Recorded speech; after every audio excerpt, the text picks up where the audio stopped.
Hello guys! Dito tayo ngayon sa aking bahay at karating ko lang galing work. High stress, but anyway, tayo magkakain ngayon. Magluluto ako ng pritong, embutido at saka dilis. Oh my God. See? Makalat ang bahay ko guys. Ano po labahin ko? Puno na naman. Oh my G. Where's the susi? But anyway, kamusta ang lahat? So yun lang. Happy Valentine's. 40 na 40, may itang ulo ko. Diyos ko.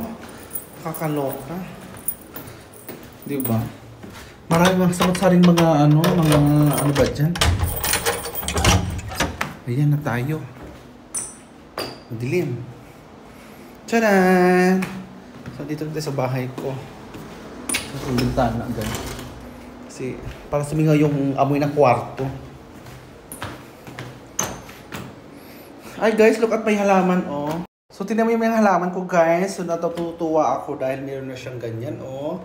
Bagong tubo, mataba pati. Tapos yung isa naman, ito yung isa. Ayan, malago-lago na rin. Bumuka na yung dahon niya. So yun na naman, happy ako every morning makita ko halaman ko buhay. Ganon. So, at tignan nyo din ang aking isa pang halaman dito. O, di ba? Kita nyo ba yan? Di ba? Ang kamote ko. Yung kamote ko. So, pinapakalat ko yan siya kasi pinapalago ko. Kasi gusto ko magkaroon ng green dito. Kasi kaya last year. So, ay malago na siya.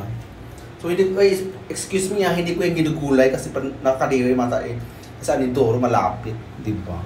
So, ngayon guys, magluluto na tayo ng embutido. So, ito yung embutido ko. Shoutout kay Kabayan. Tada! So, sa halagang 15 SAR. So, dalawa 25 yung isa binigay ko sa aking inaanak. So, mag-isa lang mo kakain kaya lulutuin ko to sa oven. Ito guys, gamit ko kanin ang Lotus Fresh Jasmine. So, masarap siya mabango. At of course guys, sinala ko na rin ang pagdalawahang tao para dalawang kainan para bukas matira. Kakainin ko yung bago, lumaya sa puntang trabaho. So guys, ito na yung embutido. Binalatan na natin sa foil. Mabangos po siya. Sarap-sarap kainin.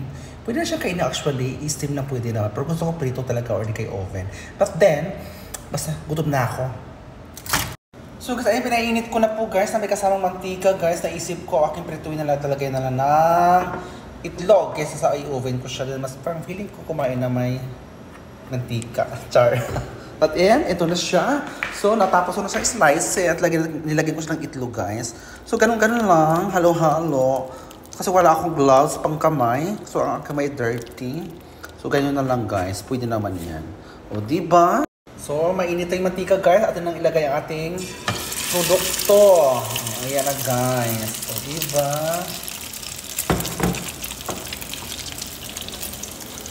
So, mahina lang yung apoy.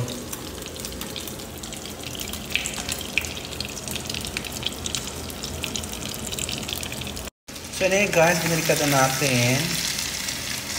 Ayan, kita nyo naman, medyo golden brown na may pagkasunog-sunog.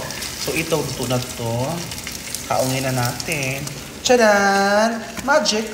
Diba?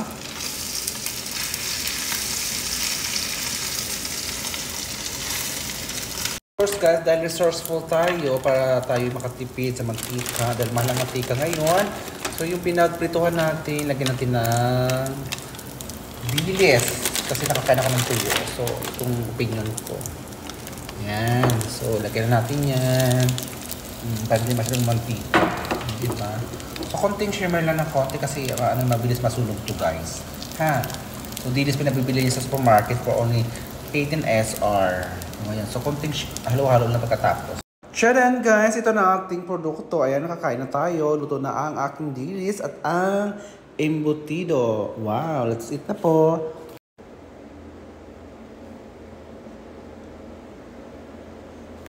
Guys, kakain tayo. Ito yung pagkain ko ba?